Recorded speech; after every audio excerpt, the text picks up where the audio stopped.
Chers téléspectateurs, bonsoir, bienvenue dans l'émission Heure du Bilan. Aujourd'hui, notre invité est le ministre de l'Administration du Territoire et de la Décentralisation, M. Ibrahima Khalil Condé.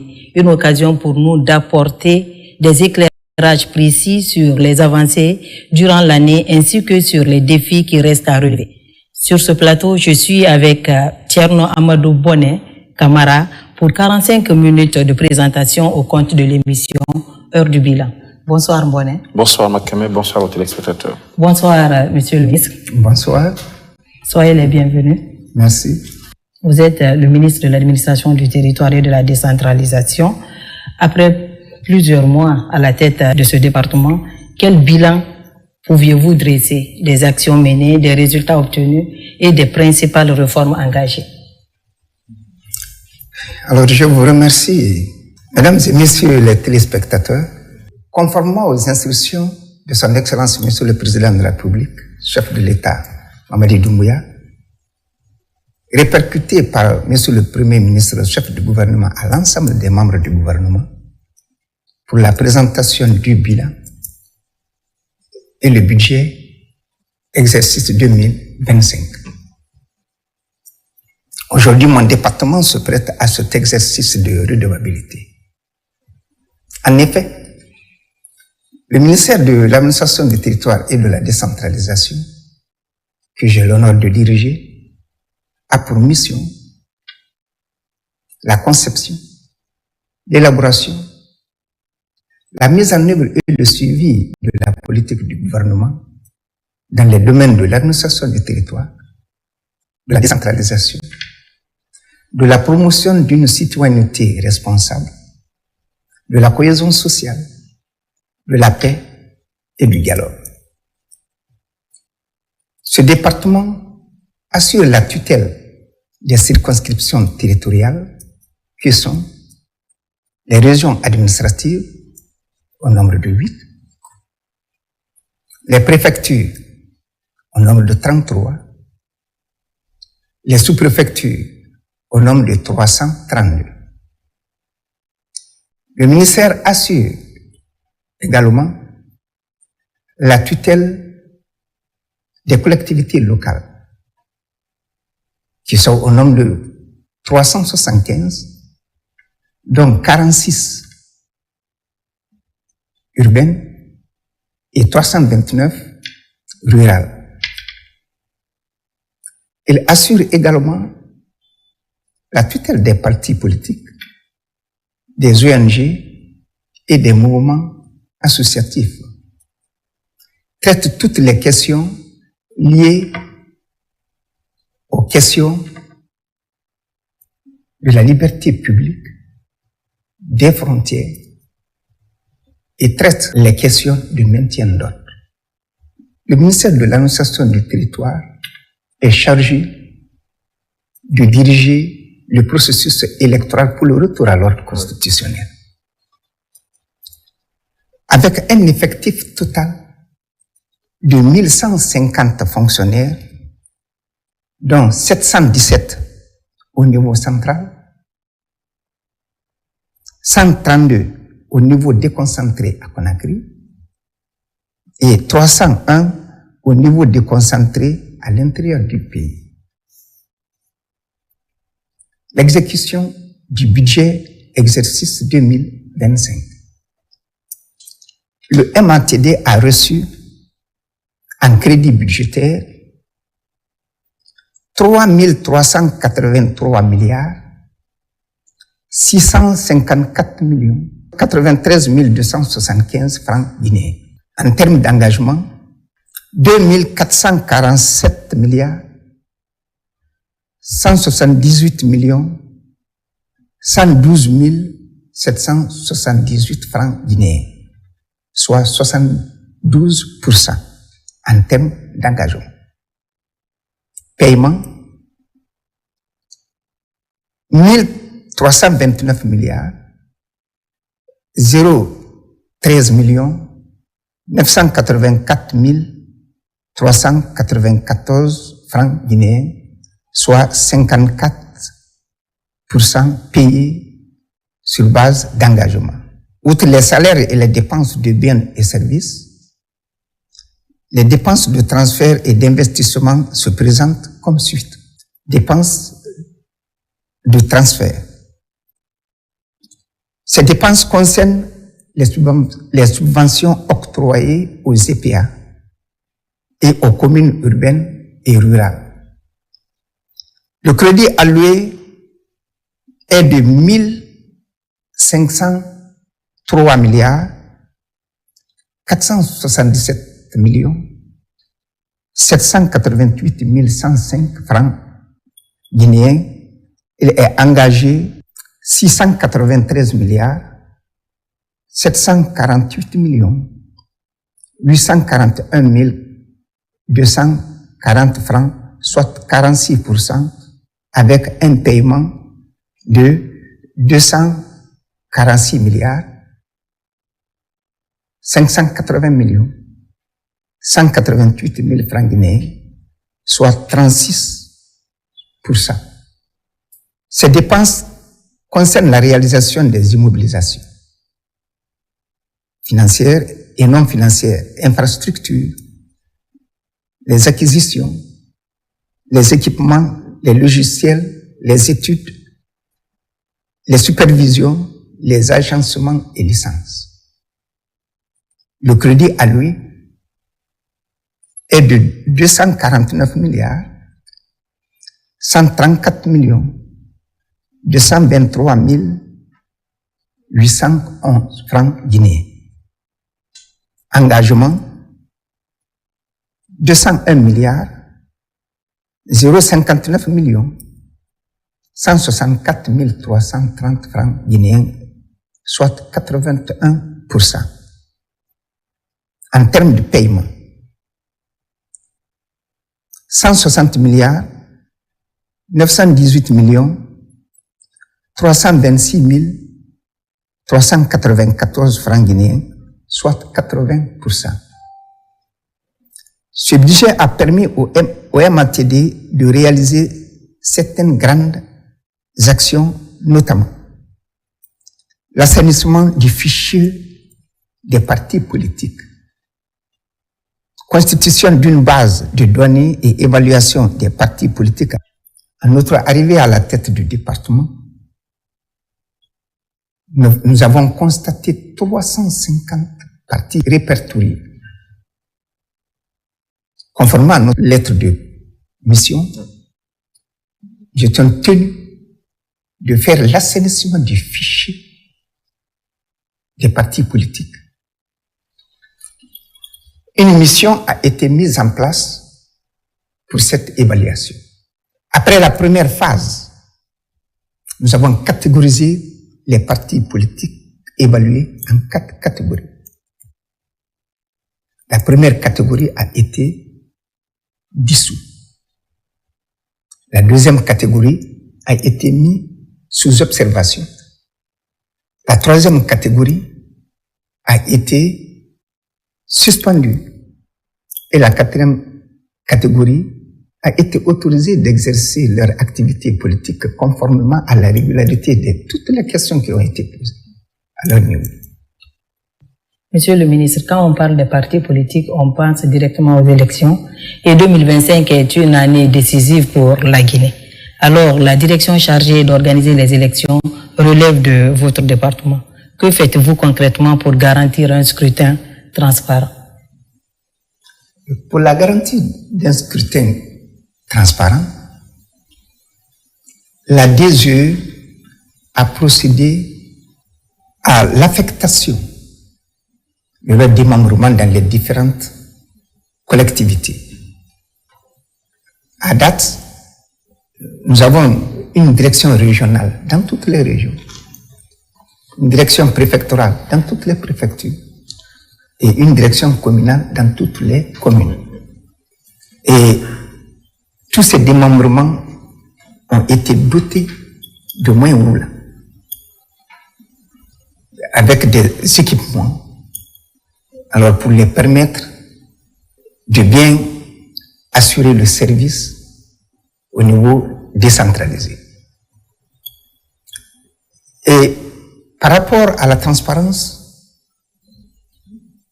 non pas seulement les démembrements, il y a un organe, on a su, Observatoire national pour la supervision du référendum constitutionnel, qui est déjà là pour superviser tout le processus, oui, n'est-ce pas, électoral. Donc ça, c'est pour donner une garantie de transparence. Et à mon tour, j'ai fait une sortie dans toutes les régions, inviter les préfets pour leur donner des instructions fermes. Nous avons eu 51 candidats pour les élections présidentielles. La Cour suprême a retenu 9 candidats à la présidentielle du 28 décembre 2025. Nous avons demandé à tous nos représentants territoriaux de traiter tous les candidats, les 9 candidats, de manière équitable. De les accorder les mêmes considérations pour garantir le processus électoral.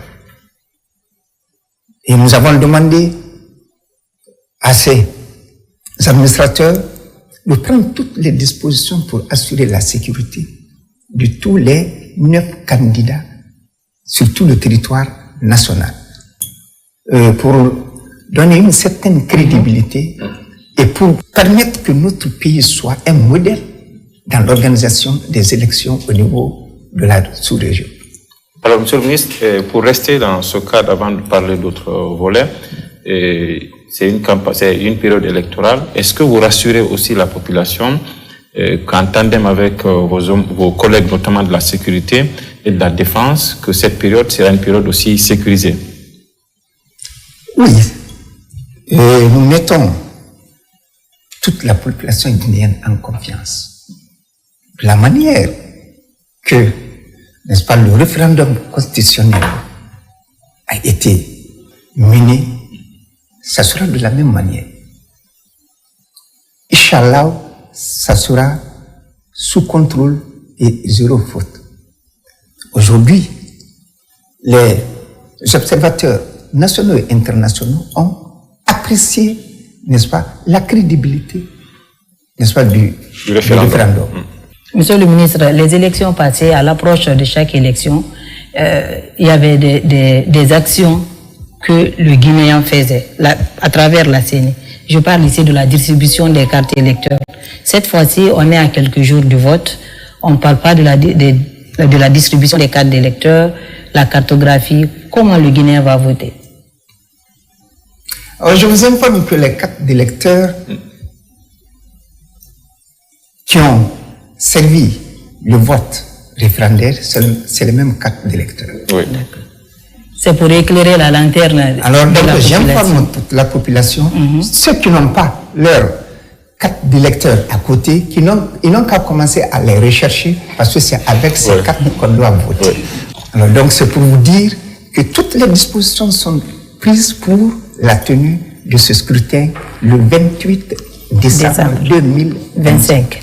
Alors, la question, c'est de savoir, on a vu aussi la mise à disposition d'engins roulants.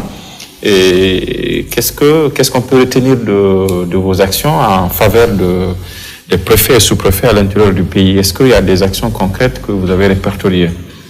Oui, effectivement. C'est le lieu d'adresser nos admirations, nos remerciements au président de la République. Ce que je vous dis, je suis témoin. Depuis l'accession de notre pays à la souveraineté nationale, c'est la toute première fois que le gouvernement investit des fonds colossaux pour l'achat des moyens pour les administrateurs territoriaux. En 1960, il y a eu la première dotation des sous-préfets en Jipoise.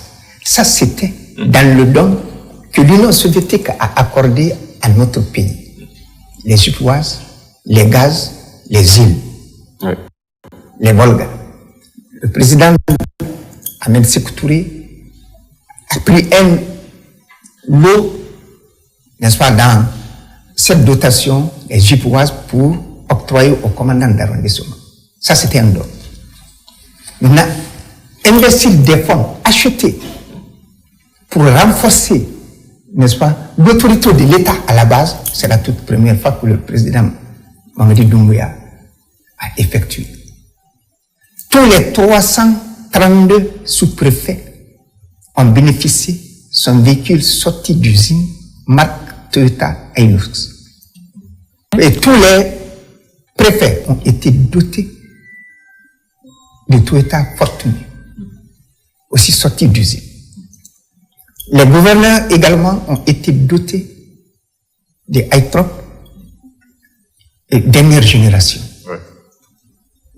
Alors donc, on ne peut que remercier à travers votre plateau Son Excellence Monsieur le Président de la République. On parlait du PNRAVEC, duquel devait être extrait le fichier électoral, parce que l'inquiétude qu'elle a soulevée, je veux qu'on revienne là-dessus, oui. C'est pour ceux-là qui avaient raté en fait le recensement. Est-ce qu'ils ont une seconde chance? Oui, ils peuvent avoir une seconde chance, mais sauf après ce processus électoral. Le fichier électoral est déjà constitué. On ne peut plus déranger. Alors donc nous avons un fichier électoral. C'est une très grande chance pour notre pays. C'est ce qui a été sollicité par les partis politiques pendant toutes les élections antérieures, qui est corrigé cette fois-ci par le recensement biométrique à travers l'état civil. Monsieur le ministre, parmi les réformes engagées par votre ministère cette année, lesquelles ont eu l'impact le plus significatif sur l'efficacité administrative territoriale? À notre arrivée, nous avons fait le constat qu'il y avait une ligne budgétaire qu'on appelait équipement collectif. Nous nous sommes battus et l'équipement collectif a été réhabilité. C'est ce qui nous permet aujourd'hui de construire les bureaux des préfets, même certains sous-préfets sont en cours d'exécution. Et l'ANAFIC est là, chargée de la mise en œuvre de ces réalisations. Alors, Monsieur le Ministre, l'autre question, c'est de savoir, parce que vous avez parlé tout à l'heure de l'utilisation de votre budget. Et l'ANAFIC, l'Angus et d'autres structures, souvent on entend parler de difficultés des EPA ou des structures à avoir accès à leurs subventions. Est-ce que vous êtes confronté à cette difficulté au niveau du ministère de l'administration du territoire? Non, au niveau de l'administration du territoire, non. Le budget de l'Angus a été toujours mis à sa disposition. Ensuite, toutes les EPA que nous avons dans notre département ont bénéficié des subventions, sans retard. Alors, les associations au niveau de la société civile, vous avez parlé tout à l'heure de l'assainissement du fichier des partis politiques, mais aussi celui des ONG et associations. Oui. Est-ce qu'aujourd'hui, le processus de délivrance d'agrément a repris? Oui, tout dernièrement, ça a repris maintenant. Mais j'avais ordonné la suspension. Le gouvernement a ordonné la suspension. Justement, est-ce que ça a repris? À l'image des partis politiques, nous avons vu qu'il y a 9 912 ONG nationales et étrangères. Pour 14 millions de Guinéens. Alors, il faut s'assurer de la source de financement de ces ONG. Que ça ne soit pas le logement de capitaux. Alors, donc, c'est ce qui nous a permis de faire l'évaluation aussi des ONG. Et il faut reconnaître qu'il y avait certaines ONG qui ne s'exercent pas sur l'objet, n'est-ce pas, de la mise à la disposition de l'agrément. Dans l'agrément, il est prévu des lignes de conduite. Alors, ceux qui ne respectent pas ces lignes de conduite, alors, nous étions obligés de les intercepter. Alors, on ne savait pas exactement le chiffre, on était obligé, à travers la dénapourement, de mettre en place une base de données, non seulement des partis politiques, mais aussi une base de données des ONG. Je rappelle que nous sommes dans l'émission Heure du bilan. Monsieur le ministre, comment évaluez-vous le fonctionnement actuel des collectivités locales et quels défis majeurs ont été identifiés dans leur gestion administrative? Dans le cadre de notre accompagnement des collectivités locales, plusieurs activités ont été réalisées, notamment la construction de 7 sièges des nouvelles communes de Conakry en complément des 6 autres existants. L'organisation régulière des sessions de renforcement de capacité des services déconcentrés, l'appropriation progressive des compétences transférées à travers l'appui conseil de la Direction nationale des collectivités locales, la fourniture des services sociaux de base, notamment santé, éducation, hydraulique. Alors l'autre volet de sa question, c'est de savoir est-ce qu'il y a un mécanisme d'évaluation de ces collectivités, surtout qu'il y a des fonds que vous mettez à leur disposition. Oui, effectivement, un mécanisme est mis en place parce que tout dernièrement, dans la nouvelle structuration de notre département, alors nous avons activé le service inspection générale. Même tout dernièrement avec le gouvernorat, nous avons dit que la mission d'inspection générale est maintenant renforcée, doit passer dans toutes les collectivités pour s'assurer de la réalisation, n'est-ce pas, des activités ordonnées par le département. Alors, Monsieur le ministre, vous avez évoqué tout à l'heure l'aspect sécuritaire. On disait qu'on est en période électorale. Est-ce que vous êtes impliqué avec vos collègues du gouvernement dans les aspects de frontières? Parce que, vous l'avez dit, c'est une période sensible quand même avec les pays limitrophes. Qu'est-ce que vous faites? On a aussi, de façon récurrente, ces conflits entre éleveurs et agriculteurs par rapport à, notamment dans la zone forestière. Comment vous vous y prenez? Je vous remercie. Présentement, par rapport à l'aspect sécuritaire dans nos frontières, tout va bien. Monsieur le ministre, l'émission Heure du bilan, c'est 3 rubriques.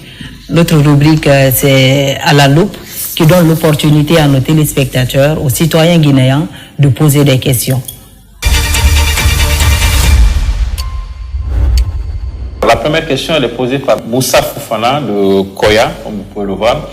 Il demande: que fait concrètement le MATD, ministère de l'Administration du territoire et de la décentralisation, pour rapprocher l'administration territoriale des citoyens, notamment en zone rurale où l'État est souvent perçu comme absent ou inefficace? Les délégations spéciales sont installées dans toutes les communes de la République, 375.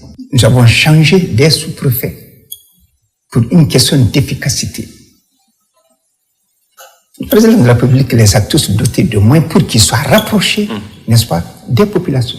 Et des instructions fermes ont été données aux sous-préfets. Il y a aussi le nouveau découpage administratif. Vous avez créé de nouvelles communes. Est-ce que ce n'est pas aussi rapprocher l'administration des administrés? Oui, l'éclatement des communes. Par exemple, à Conakry, c'était 5. Non, Conakry, c'était 6 plutôt. Oui. C'était 6, maintenant c'est 13 communes. Alors, c'est pour approcher l'administration, n'est-ce pas, des populations. Merci. Pour connaître leurs besoins et les résoudre le plus vite que possible. La deuxième question, Monsieur le ministre. Alors, elle est posée par un citoyen de l'Abbé. Il demande: ma question est simplement de savoir si, oui ou non, le MATD peut accompagner le peuple de Guinée en facilitant l'accès à des espaces fonciers destinés à la construction de logements sociaux. D'accord. Voilà. Oui, certainement, le citoyen pense que je suis encore au ministère de l'Urbanisme et de l'Habitat. Monsieur le ministre, la troisième question elle est posée par M. Mohamed Kamara. Il est à Kamsar. Il demande: face à l'urbanisation anarchique et au déguerpissement contesté, quelle est la responsabilité du MATD dans la planification territoriale et la protection des populations vulnérables? Alors, vous me ramenez toujours au niveau de l'urbanisme et de l'habitat. Alors, il y a une direction là-bas qu'on appelle la DATU.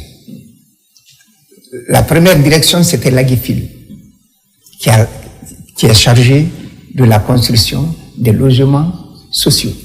Voilà ce que je vais vous dire. Le ministère de l'Urbanisme et de l'Habitat est en train de prendre les dispositions pour éviter, n'est-ce pas, l'urbanisation anarchique.